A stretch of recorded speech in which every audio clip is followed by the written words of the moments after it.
All right. Hello, everybody. Here, of course, with Colleen, Hello. Danny. Hi. Hello. Welcome, everybody.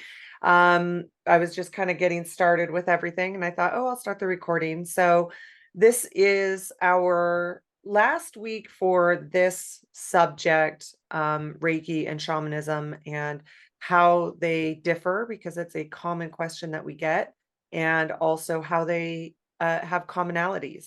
Colleen and I and Danny in our practices do combine Reiki and shamanic techniques. So that's what we've been talking about throughout August. So if you're watching this later, it was our August topic. We have about 4 weeks of it. And so, yeah, and we continue to talk about it just because it's a part of our practice. You can't necessarily separate the two in our sessions. We do Reiki journey techniques for our sessions. Our invocations and journeys here, they're channeled, and that has a basis in shamanic techniques as well.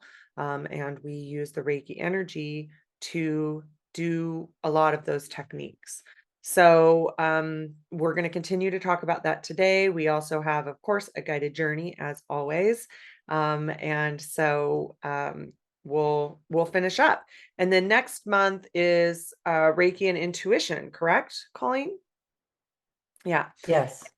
that includes the concepts of intuition development, mediumship, telepathy, communication with extraordinary, but also with our inner truth and our own intuitive process, whether that's in a Reiki session and the types and the ways that we have our journey style or intuitive style within Reiki sessions, but it's also in our own daily lives, and how Reiki develops that and how we can develop that through Reiki energy. So we also always, if one of those subject is a big part of the subject or a small part, we always leave it up to Reiki to tell us where it's going. So caveat with that, I mentioned all those things, and that's the plan, but Reiki sometimes has its own ideas. Just a few announcements. We are getting our registration up for our 2026 classes. Next step registration is going to end up is going to open up in November. That's our year-long 2026 or year-long additional training classes, and explore the 12 heavens. We're going to be talking about that, so I don't need to go further into that in this moment. We also are going to be having animal Reiki in October, human Reiki in October, and then is Karuna, that's in February, right? That's not until February. You just Yes. got your last Karuna class for the year in August. Also, another really exciting thing, I don't think it'll be out by the time this posts, but our merchandise line is about to launch. So we are going through the final stages of just checking how it all looks. And that's going to be soon. So we're really excited about that. We've been working really hard on it behind the scenes.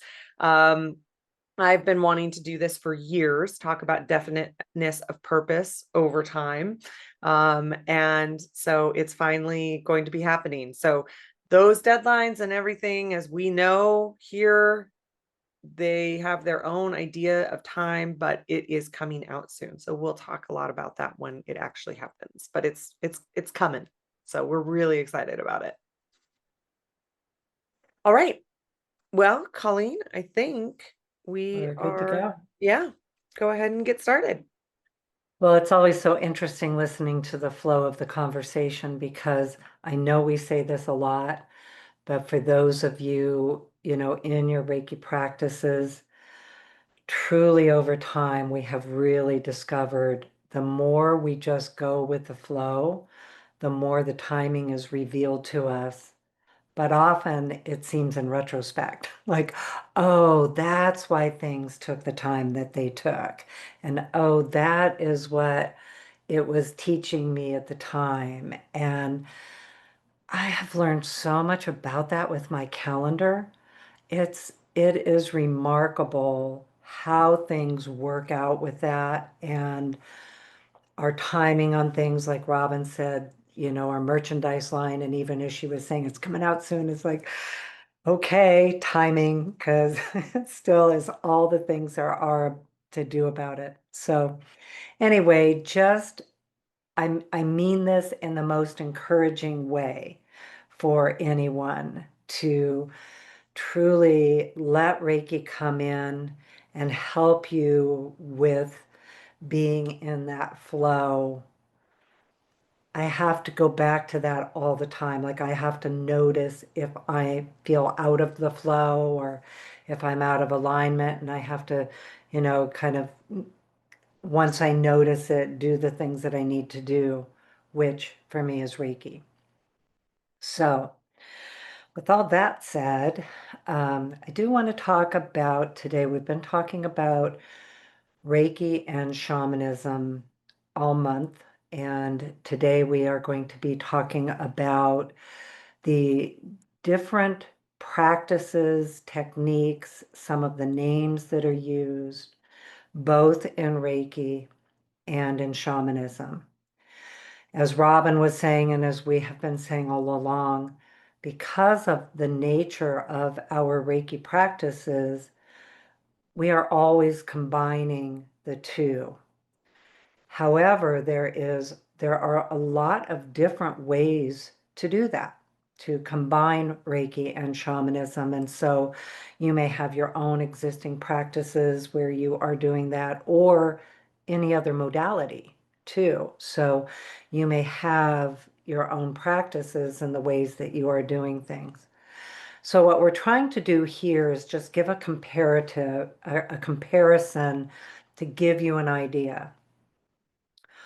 Ultimately, they are both methods of working with metaphysical energy to give us access to our own higher consciousness, which then connects in with the external sources of consciousness that are available, spiritual realms, spiritual guides. In some people's language, that might be dimensions or universal realms. So lots of different ways to explain it all, and a lot of different techniques. There's a lot of confusion sometimes about shamanism, and really understanding that shamanism is a very broad term. There are many, many different lineages, practices, cultures, and how they practice shamanism, techniques that they use, the guides they're working with, the energies they're working with. And so having that understanding, and again, it's not all hierarchical. There's not a better than. It is a matter of what resonates with you. Like, you'll connect in with something that is a match for you.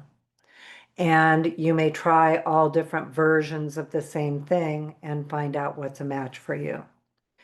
The same thing is true with Reiki. So Reiki has a lot of different lineages and a lot of different teachers who practice various styles and techniques of Reiki. They have different traditions, different ways of thinking about things, different ways of describing things. That can be based on lineage, and the same with anything else. It can be based on country and culture, all kinds of different things. Both shamanism and Reiki have commonalities in the traditions. So with Reiki, we know we have commonalities of laying on of hands, of attunements, of connecting with the energy initially through it being given to you. You receive it. And the lineage of this Reiki that most of us practice go back to the system that was developed by Usui Sensei back in the 1900s. Reiki energy is ancient, though. It's part of the creation life force. So you may know of other ways that people have accessed and connected with the energy. Many people did prior to Usui. And in those ways, they use specific techniques, specific practices to connect to the energy, receive the energy, and deliver it. That's the same thing with shamanism. Essentially, with shamanism, you learn that connection with those spiritual realms, with the techniques, with the healing practices, through practice and time and relationship development with your Reiki guides. The techniques and the different people, the way that they do things can be very different. And yet I have traveled the world and seen Shinto ceremonies that are, from the high priest in Taniai village where Yusui was born and grew up. And so those would have been the practices that he received. And the ceremony was so much like the ceremony that when I was in India and we got to go to the temple there and their ceremony, and it was very similar but different in the actual practices. The beings that they were calling into the ceremony were from a different tradition, different perception in Shintoism and in India. When I was in Nepal, the same thing. The elements are there. They're working, it's all working with nature. It's all working with gratitude and thanksgiving and blessing and offering and, sharing and being in community to celebrate ceremony. In each one, the person who is facilitating the ceremony has learned different ways to do that. They have been trained in different traditions in how to conduct that ceremony. So when you are looking for teachers, you want to check in with the traditions that you are asking to be taught in and see if they resonate with you. So here in the United States, we have many different kinds of practices of shamanism. I think what most people think of is Native American or core shamanism, like the foundation of shamanic studies. So that is the foundation of shamanic studies was Michael Harner, who was an anthropologist who spent time in the Amazon with the indigenous people there for several years and was trained by them in their medicine healing practices. So he brought them back to the United States and he started to teach others. And then those others also started to develop other traditions and practices. So soul retrieval, for instance. Many people are familiar with soul retrieval as a shamanic technique. Soul retrieval, in this name of it, was developed by Sandra Ingerman in the 1990s. Very much heading into, we are doing 21st century work right now. We are the indigenous people of today. We are the ancestors that the descendants will call back to. So we are doing things today in a 21st century style. So then if you are deciding on a teacher, and let's say you go the Native American pathway, well, again, each of those traditions can be taught very differently. There can be a lot of different rules, a lot of different practices, techniques. So, like the Lakota ceremonies can be different than the Dene ceremonies, different than the Iroquois or the Haudenosaunee traditions. Each one can be different, and within those nations, within their practices, their families may have different ways of practicing, so-called etioshpae. So when the family, for instance, that I was involved with and trained in, Lakota Sioux, Tioshpae, part of that community, part of that family, doing the ceremonies and practicing them and learning them and being a participant of them.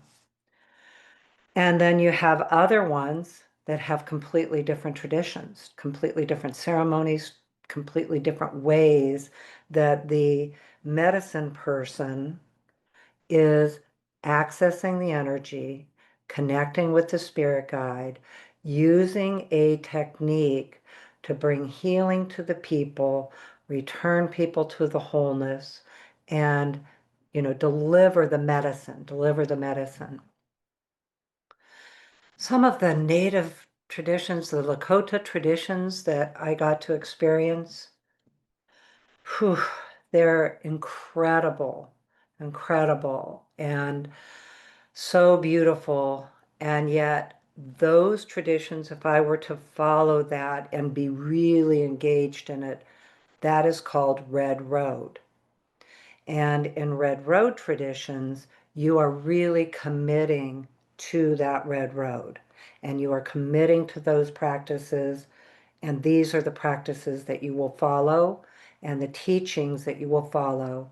And you are, in my case, I was so honored to be included in the ceremonies, invited to them, and taught by them. And yet I still knew that I was not called to go Red Road, which is an entirely different level of commitment. So in shamanism, some of the commonalities, and these are probably more terms from core shamanism, not every shamanic practice and people are going to use these terms for them, but they may be something that you're maybe more familiar with. So for instance, you may have heard we've done the journey techniques, and in that terminology, we are, journeying into the spirit realms, meeting the spirit guides of the lower world, middle world, and upper world. And we're engaging in those relationships and inviting them to actually come in with the guides that you meet there to do the particular techniques. So we talked about that. We do Reiki journeys in this, in the next, in everything we do here in our distance Reiki share. Every week we are doing a journey. We are just using Reiki energy for that. And I am going to get to that in a minute. But back to some of the names of the shamanic techniques that you might be more familiar with. Extraction, for instance, removing unwanted energy from a person, blocks, limitations, injuries. Typically, an extraction is a little bit different than spirit release. So extraction can mean an intrusion, and an intrusion typically does not have consciousness. So an intrusion is something that one of the examples I use very commonly is being stabbed in the back. Most people can understand having some experience of that in their lifetime, so it's typically a good example. But the knife itself doesn't have the consciousness. However, it does create an injury. And the injury is energetic, it's mental, it's emotional, and it can come out as physical. So what is the method that you're going to use? What is the energy that you are going to use to extract that knife and heal the wound? So in all the different traditions, there may be a different technique to do that extraction. So the extraction is where you're going to remove that knife, and now what do you do with it? Where does that go? And that technique can be different. Sometimes it's thrown into the fire. You may see where people grab it and just kind of throw it. Sometimes it's thrown, water is thrown on it, or it's thrown into the water, or it's put in the earth, or it's taken up into heaven. So lots of different ways that the extraction takes place. A drum might be an extraction technique. In Usui Tibetan Reiki, we learned how to do aura clearing, where we would extend our fingers and then reach into the body and extract the energy there and place it up into the light. So that's extraction. Soul retrieval, again, is a name that has really, been understood over the last 30 years. But really it was developed by Sandra Ingerman, and now it is widely practiced through different shamanic techniques. That is the idea that the through life experience, this lifetime, other lifetimes, ancestral histories, that we can have fragmented soul parts, like parts of our soul break off and they go into other dimensions. So the shaman then is trained to have a relationship with their spirit guide that is specific to doing soul retrieval, and they have developed the relationship with that guide, and the guide retrieves the soul part and brings it back to the shaman.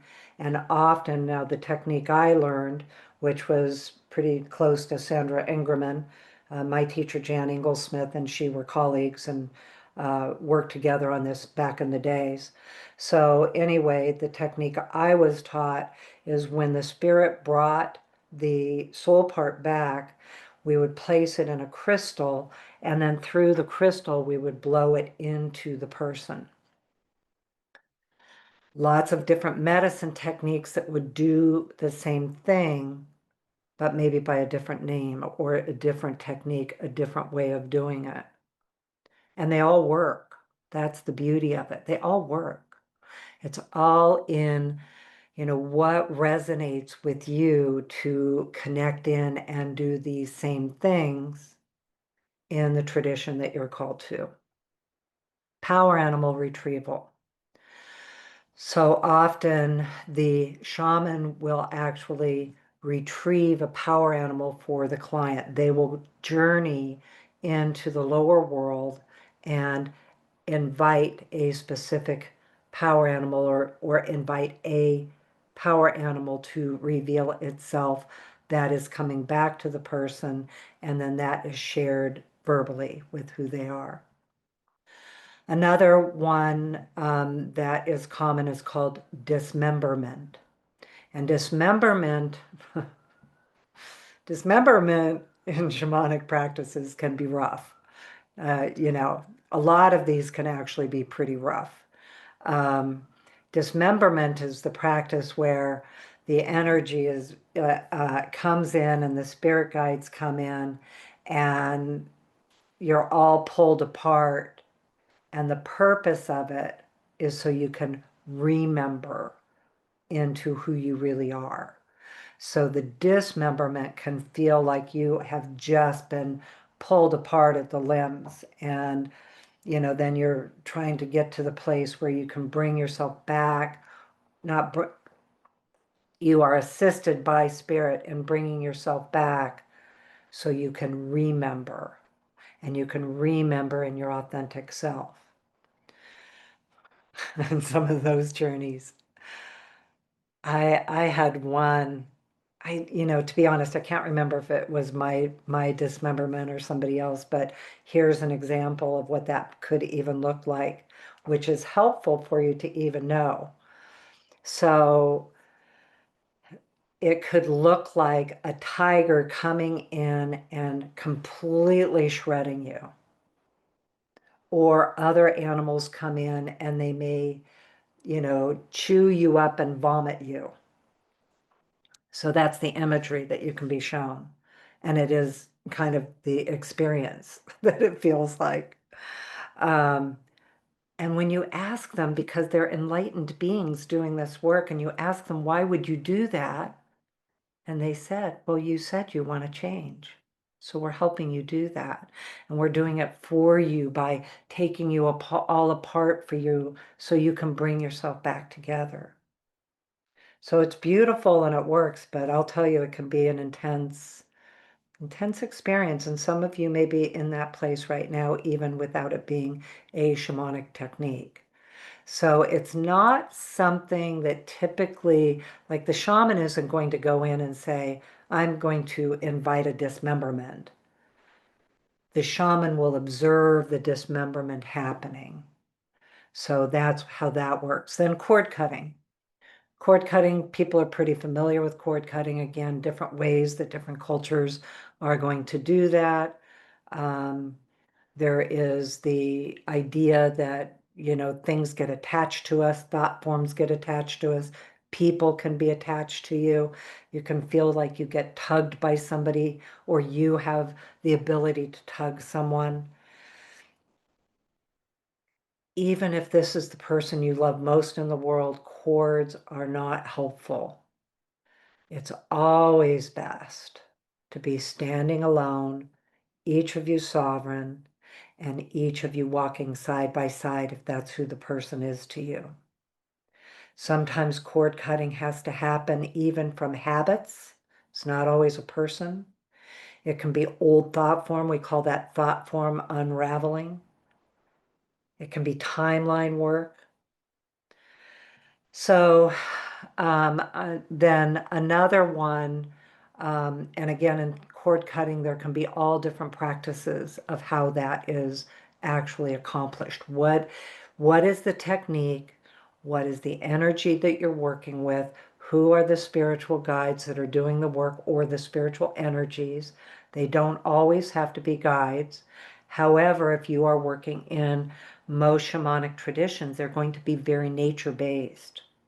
If it's lower world, it's going to be earth-based. The power animals are going to be very much earth animals. You can be in the upper world and you're in more of the spiritual realms of the great being, of great spirit, of those traditions, of who is in those upper worlds.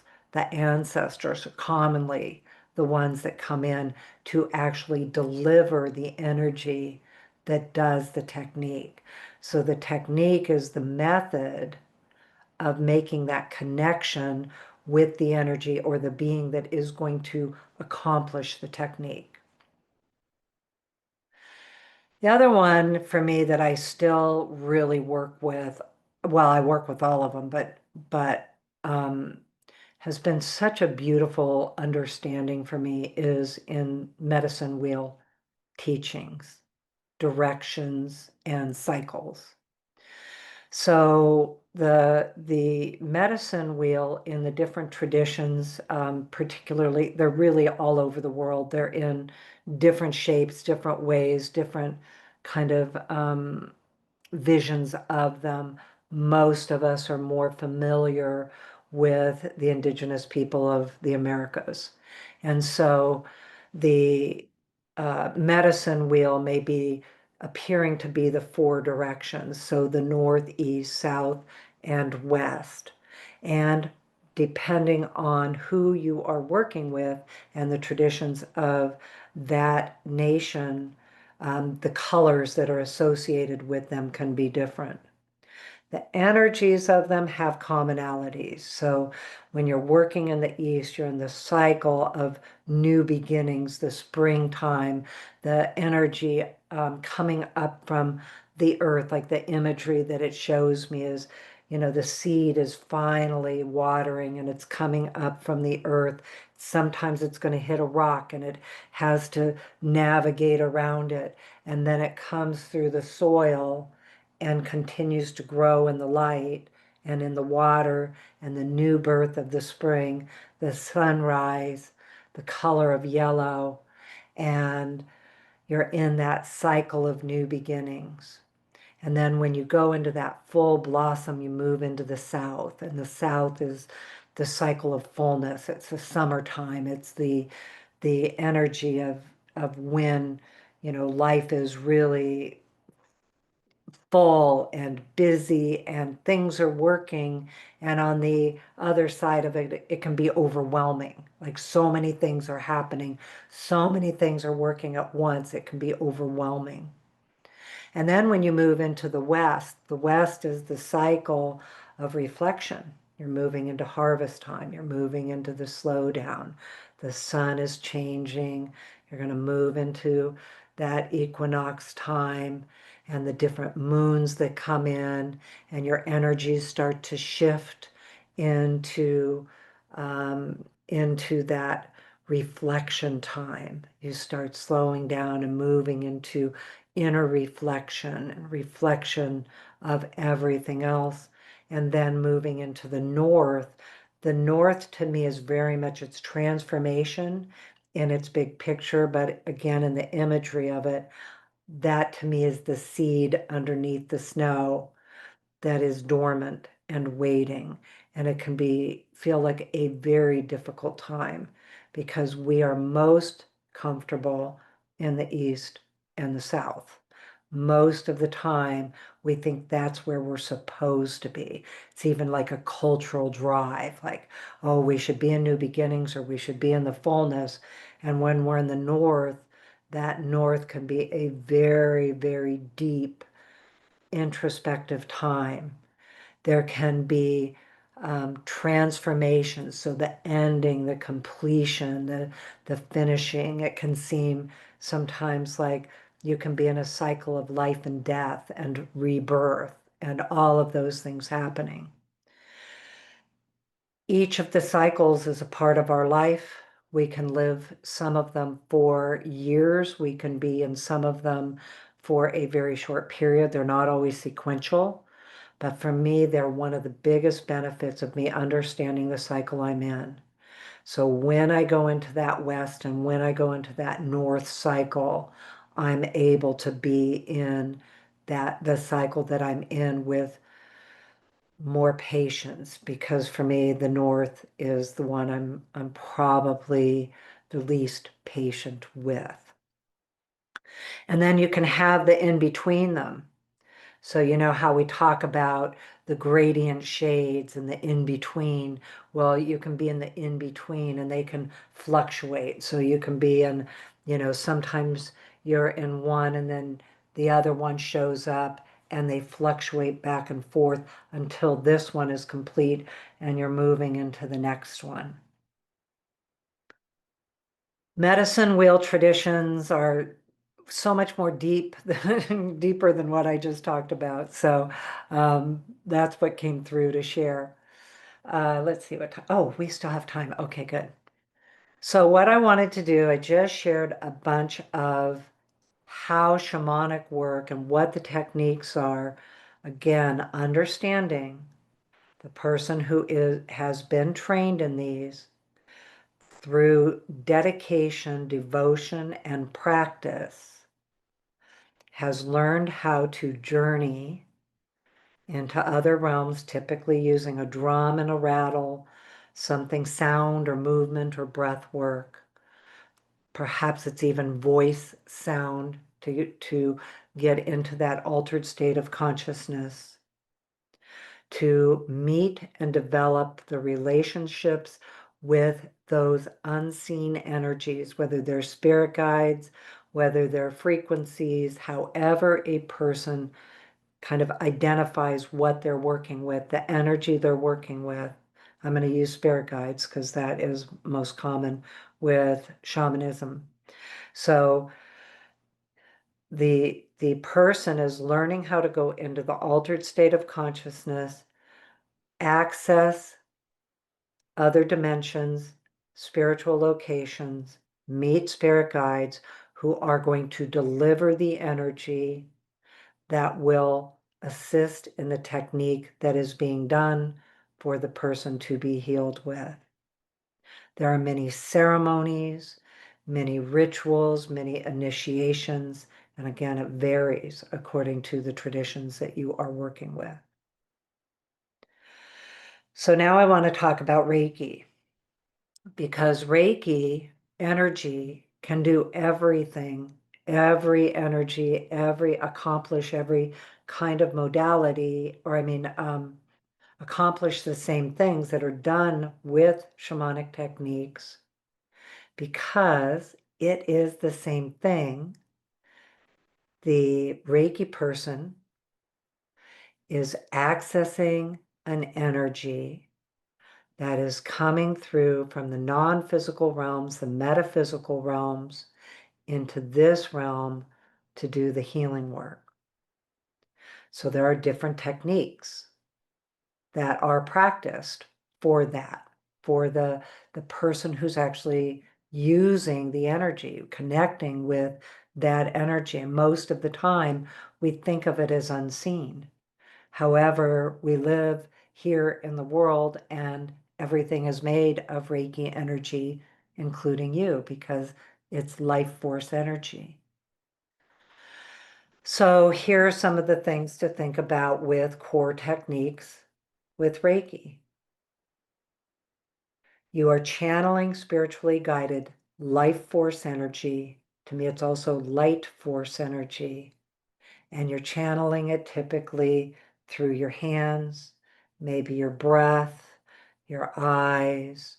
We do Reiki trails where we activate our feet and the energy flows through our feet. You can do it through sound. You can imbue objects with Reiki. So maybe if you are doing singing bowls or you are doing instruments or the drums or the rattles, you can activate that Reiki energy to be infused with that technique. So now Reiki energy is delivered that way. It's given that way. That's the technique. The main difference with Reiki, well, not the main, but one of the most significant differences is the attunement. And that is what Usui Sensei was specific about, because the Reiki practices prior to him developing the attunement all practice Reiki through learning, through devotion and dedication and practice, how to connect with Reiki energy. So when he developed the attunement, which was a year after he received Reiki on Mount Karama, he actually realized that if he were going to pass this on to the degree that he intended to spread it in the world, that was his whole intention, was take this into the world, share it with the world. It is the answer. For him, it was like, here is the answer. So he developed the attunement technique, and it's thought that he probably learned that while he was in Buddhist studies in China. However, I don't have direct evidence of that, but that is the kind of traditional thought right now, is where he learned about how to pass on energy from one person to another. So then he also realized that we would need assistance. So that's when he developed the symbols. And the symbols are ancient symbols also. And then we have seen that symbols have evolved even over time from him and throughout time, giving us access to particular frequencies that do particular things.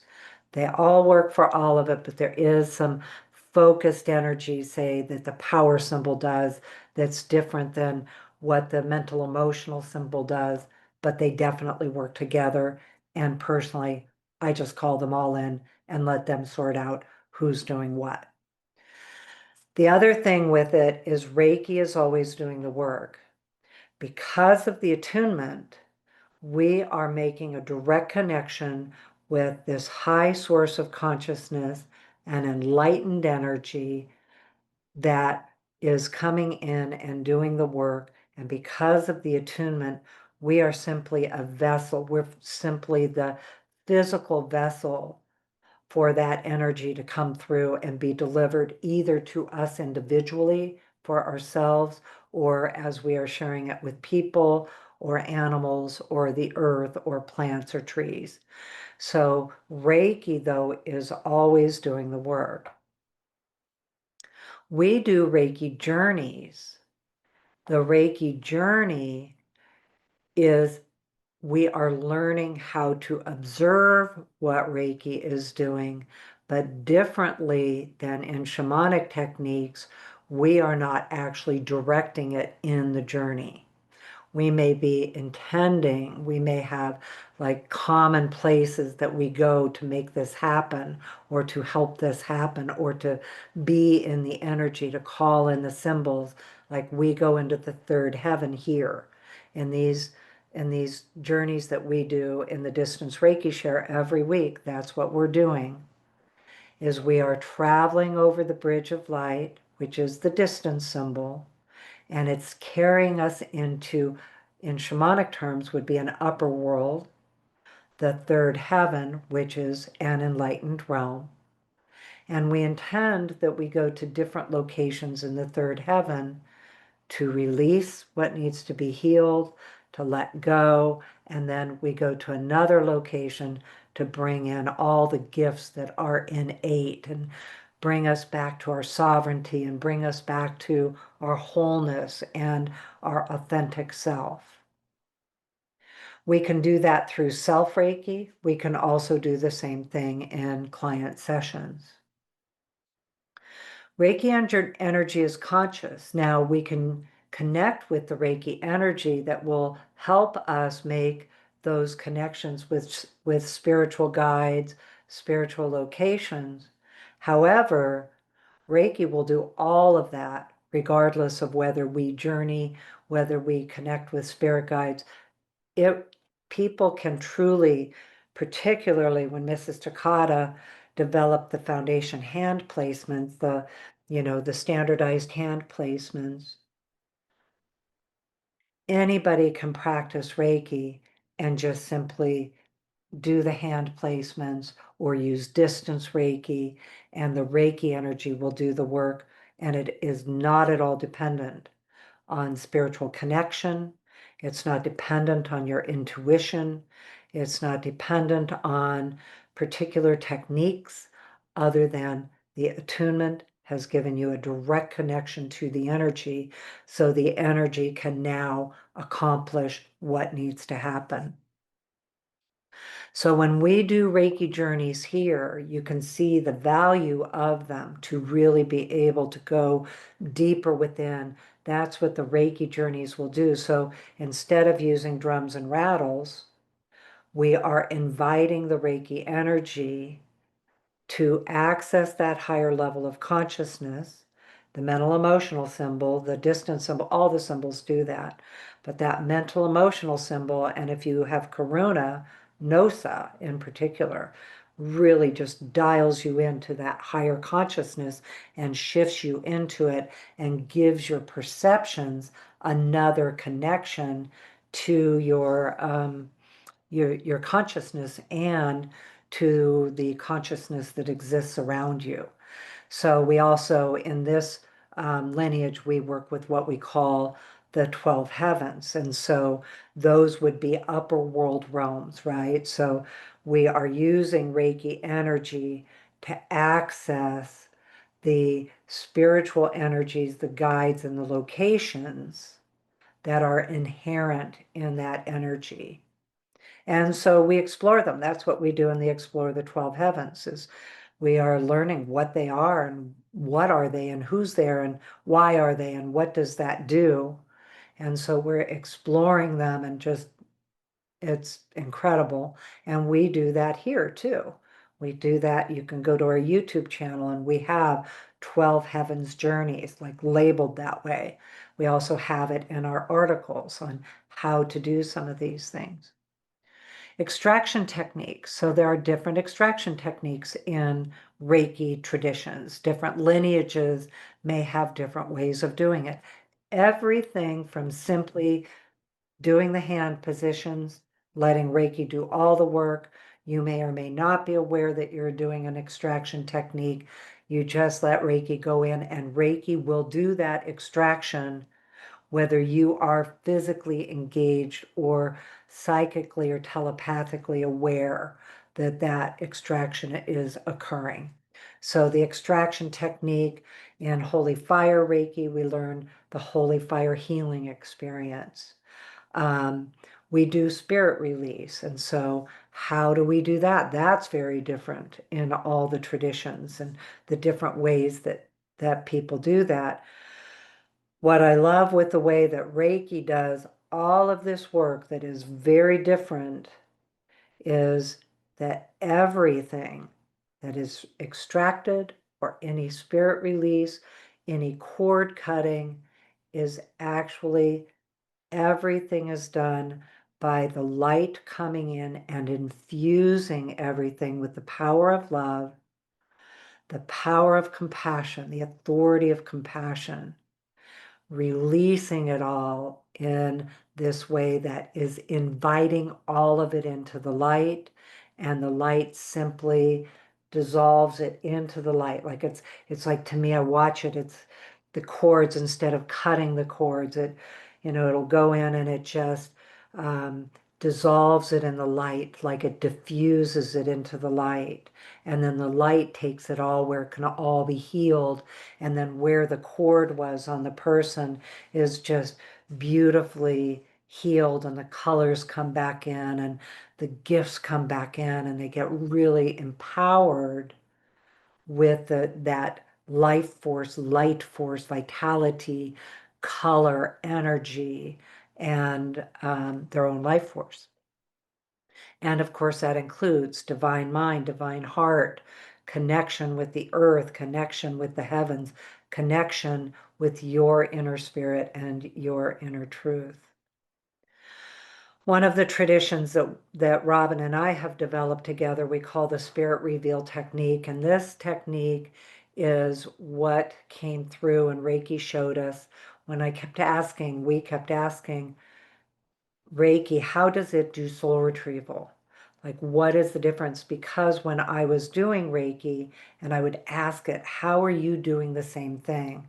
The tradition and the technique is different. The way the energy does the work is different. And so the way, and again, I'm not doing a better than, I'm just doing a comparison.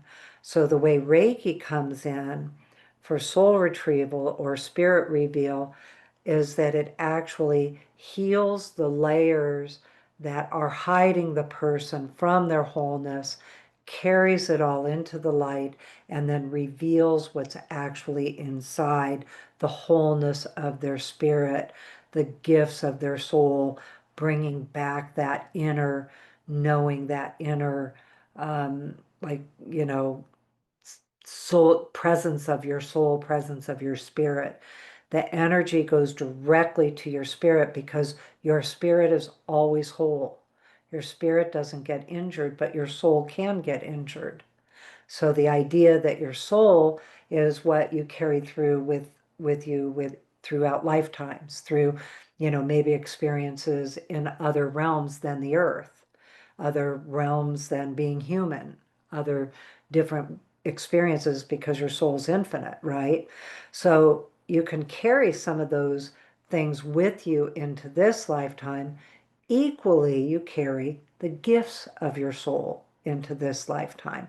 So what reveals that? What goes in? If that knife stabs somebody in the back and betrayal is the energy, what removes the knife, heals the injury, and then empowers the person fully with who they truly are, and removing that energy of betrayal. And here's the other key piece, and I've said it a bunch of times. Reiki energy actually heals the energy of betrayal, but it does it away from the person. The person no longer has to be connected to the injury, because it is our divine right to be sovereign, that these injuries have no right to have power over you. So that's how the energy actually works. When you're working with Reiki guides, for instance, you do not ever have to work with Reiki guides, because Reiki will do the work whether you're aware of your guides or not, whether you're interested, whether you have a completely different viewpoint of what that is, and they may not be like beings that you know or that you see. But Reiki guides can be from all traditions. There's not a particular belief system with Reiki. So people that are using Reiki in Hindu traditions are typically going to have Hindu guides. People that are working in Christian traditions may have Christian guides. If you are in your own individual spiritual path, then you may have the guides that you're drawn to from that path. If you have, I know for myself, I have so much, Celtic memory. I'm really drawn to the energies and the guides of those traditions. They're really native to me. They come through me very naturally. And I was also raised Catholic, so I've always had a deep relationship with Jesus and Mother Mary, and going back into Mother Mary's lineage with her mother and the women of her line. So I've always had that connection too, and nature. So with Reiki energy, there's really a vast array of spiritual guides that you might connect with. And we talked about that. I think that was last week. And the same with nature spirits. For me, we've been talking about extraordinary reality, and that's for me, I walk around and just ask the whole world to wake up around me so I can perceive the spirit in everything, and all that I'm doing, although I'm not always remembering. But and then to finish up, because actually I am longer than I thought, but I feel like it's coming through really good, so I want to keep going. The other thing that is a little bit different with Reiki and ceremonial work is there are some traditions that are taught commonly, ceremonies that are taught commonly with Reiki, but mostly what's happening with ceremonies is we are bringing Reiki energy into our ceremonies, or we develop a Reiki ceremony that is specifically about Reiki. So we have the Reiki gratitude ceremony that we'll be facilitating at the Reiki retreat this weekend in Sedona. The burning bowl ceremony that we do. Oh, we do the gratitude ceremony every November here in the Distance Reiki Share. And then we do the burning bowl ceremony. The burning bowl ceremony came in the 2000s. We were doing the New Year's Eve, the whole Y2K time, and we were doing a burning bowl ceremony. And I learned that actually from Unity Church practices, and then developed it working with, at that time, still, but Reiki and shamanic techniques. So they're combined. So Reiki energy can imbue the ceremony, it can imbue the sacred space, it can imbue the objects that you are working with for your ceremony.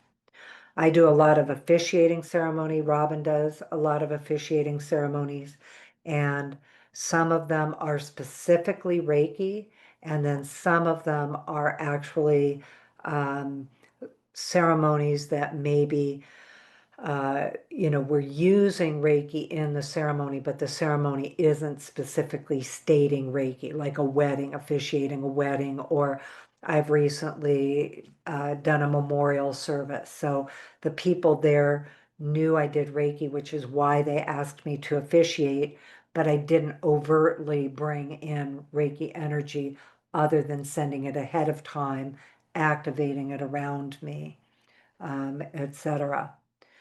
I've also used Reiki energy in the ceremonies where I'm invited to do that in my shamanic practices. Not all shamanic practices or other traditions want you to bring Reiki energy into their tradition. So that's something that you honor at the time. But in my training with Lightsong School of Shamanic Studies, that was part of my whole role, was to really empower the whole ceremony with Reiki, not even though, and it was a completely shamanic ceremony. So Reiki was allowed, but I've also been in other shamanic traditions where they have asked me not to bring in Reiki energy. And I just totally honor the tradition that I'm working in. And any of the traditions that I am working in that I have spoken of today, I have been invited specifically to share it. And so I honor the traditions, we honor the traditions, and I never appropriate something that I have not been welcomed to do that or had permission from the tradition itself. And so, or the teachers themselves. And I've also always known that that's part of what I'm looking for in teachers, is also people that allow the expansion of my own inner truth, my own way of being and discovery of my spiritual practices, my healing practices. And so that's actually something that I've always looked for in a teacher. So for instance, when I shared this in one of them, either last week or the week before, but I was taught by one person that if I were to follow her teachings, that I had to follow only those teachings. And so I honor that. I respect that. It just wasn't my path. And so, I was completely honoring of her work, grateful for all that she taught me. She taught me some good stuff. She humbled me a lot, let's put it that way, many times. But she was honoring of my way too. So it was a mutual decision of, okay, this isn't my path, and I'm not really going to be comfortable with the ways of this path. And so, thank you. So you get to choose, and you get to be observing the different ones and what is a match for you. So where this all started, because I am going to wrap up, and it looks like we'll go ahead and do the journey after this and not go into breakout rooms because the journey is really good.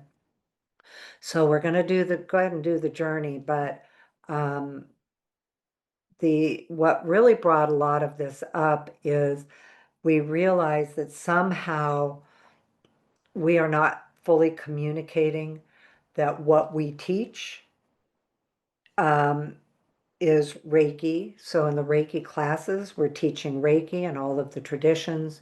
We are in the lineage of the ICRT, working with Holy Fire Reiki in this lineage. One of the reasons I like this lineage is because it is very open to personal experience, inner truth, and evolution of working with the energy. So we teach Reiki with a shamanic influence. It's just part of how it's always come through. Also completely open that part of Reiki's gift is it does not require us to have any one perception based on anybody else's perception. It's all about your own. We do have commonalities that we have experienced, we agree on, we talk about, it's exciting, and it's like, oh, we could do it this way, and it works, and it's great. And what did you experience, and what did I experience? And we get to share. But it's still about our inner truths. So, but what Robin and I teach in the next step classes, and what we're doing in these distance Reiki shares, is truly a combination of Reiki and shamanism. The focus is on how does Reiki do all this work? How do you use Reiki energy to do an extraction? How do you use Reiki energy to access your own higher consciousness? How does Reiki energy give you access to spiritual realms and connection? And then how do you have use Reiki energy to travel to other worlds? Like, how do you journey? How do you actually get there? So all of the different techniques that I just talked about today can be done using Reiki energy. So that's what we teach in our next step Reiki classes, which is why it is 3 years long. So you can take them level 1 for a year, level 2 for a year, level 3 for a year. You're not committing to all 3 years, but they are sequential. And the same group, same time, goes through the whole 3 years together.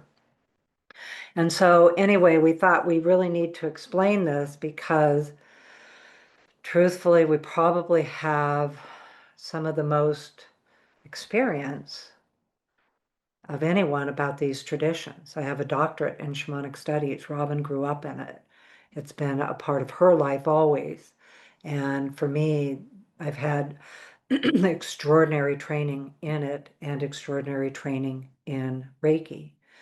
So I don't say all of this to be like, you know, advocating for the next step classes.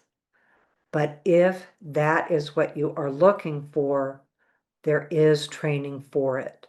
And that is the hard part to find in Reiki. Where is the actual training to have these greater depths of understanding? A lot of us in these traditions have soul memory of these. We've done them before. And it's like, how do you find it? Because these are 21st century practices. We're bringing it into today. We have to be, we just did a whole podcast with Justin Stein about this book and how some of Reiki was practiced in the 1930s. And we need it to evolve to today's world. The practices that he was using back then, are not, they're not practical in today's world. And the way that we see it is we're bringing it into current times. And someday we're going to be the ancient times. We will be the ancient ones that we're calling to the divine in the heavens, the divine in the earth, and the divine within, to have these ways within us and these practices available, this intellect coming back. This is not new information. This is brought into a current day and how we need to use it today. But it is not new. All of this has been done since the beginning of time. It only got suppressed in the last couple 100 years, whatever that is. So